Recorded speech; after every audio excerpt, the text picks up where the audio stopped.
Mohon tenang dulu Bapak, cukup Bapak-bapak. Tenang Pak Gibran, semua ada etikanya. Jangan-jangan kalau kita tebak-tebakan definisi di sini, saya ragu kita ini levelnya SD, SMP, atau jangan-jangan ijazah kita palsu semua di sini.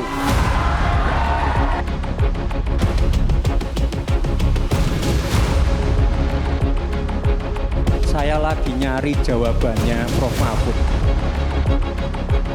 Saya nyari-nyari di mana ini jawabannya. Kok nggak ketemu jawabannya? Kalau akademis itu gampangnya kalau bertanya yang kayak gitu-gitu tuh recehan.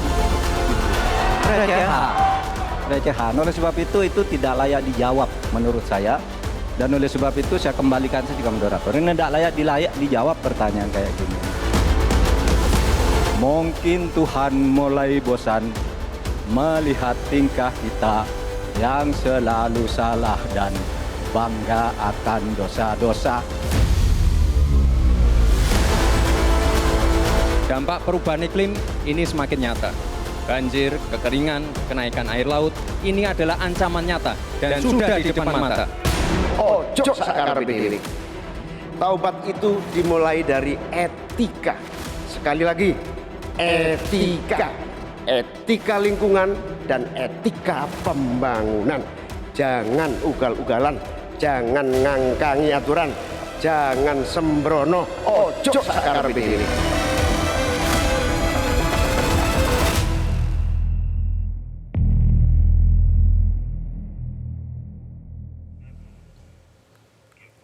Pemirsa, Sekretaris Tim Kampanye Nasional Prabowo Gibran Nusron Wahid membantah anggapan Gibran tak sopan hingga menyerang pribadi cawapres lain dalam debat keempat Pilpres.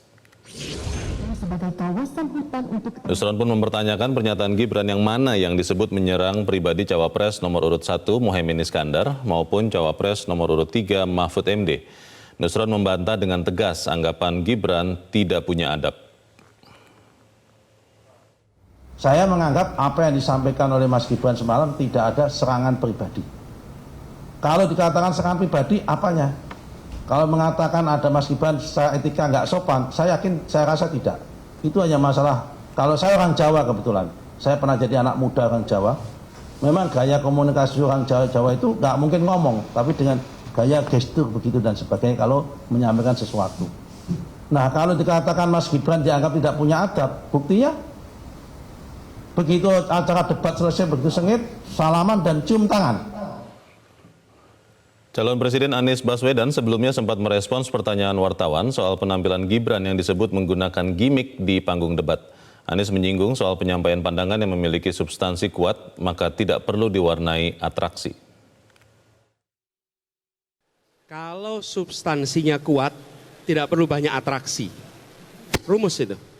Kalau substansinya kuat, tidak perlu banyak atraksi. Tapi kalau substansinya lemah, harus ditutupi dengan atraksi.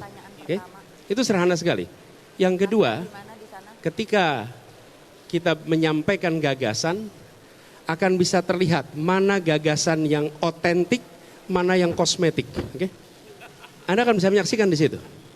Jadi, bagi kami, ini adalah sebuah kesempatan bagi rakyat untuk melihat mana yang substantif, dan mana yang otentik.